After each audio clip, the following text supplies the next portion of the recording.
जागतिक पर्यावरण दिनाचा औचित्य साधून ठाणे महापालिकेच्या घनकचरा व्यवस्थापन विभागामार्फत शहरात 4 बिन ठाणे क्लीन या विशेष अभियानाचा शुभारंभ पालिका आयुक्त सौरभ राव यांच्या उपस्थितीत करण्यात आला। यावेळेला उपायुक्त मधुकर बोडके, मुख्य पर्यावरण अधिकारी मनीषा प्रधान उपस्थित होत्या। सर्वोच्च न्यायालयाच्या निर्देशानुसार घनकचरा व्यवस्थापन नियम 2026 ची प्रभावी अंमलबजावणी करण्यासाठी हे अभियान राबवण्यात येत असून शहरातील प्रत्येक घर, गृहनिर्माण संस्था आणि आस्थापनांनी कचऱ्याचे 4 स्वतंत्र प्रवाहांमध्ये वर्गीकरण करणं बंधनकारक करण्यात आले। त्यामध्ये ओला कचरा, सुका कचरा, स्वच्छताविषयक कचरा आणि विशेष काळजी कचरा या 4 प्रकारांचा समावेश आहे। स्वयंपाकघरातील सेंद्रिय आणि खाद्यपदार्थांचा कचरा, सुक्या कचऱ्यात कागद, प्लास्टिक, धातू आणि पुनर्योग्य वस्तूंचा समावेश होता।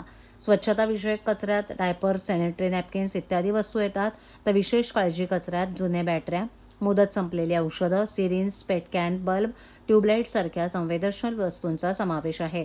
या अभियानाच्या माध्यमातून कचरा संकलन, वाहतूक प्रक्रिया आणि विल्हेवाट व्यवस्थेत अधिक कार्यक्षमता आणण्याचा पालिकेचा प्रयत्न असून नागरिकांनी आणि गृहनिर्माण संस्थांनी सक्रिय सहभाग नोंदवावा असं आवाहन सौरभ राव यांनी केलं आहे।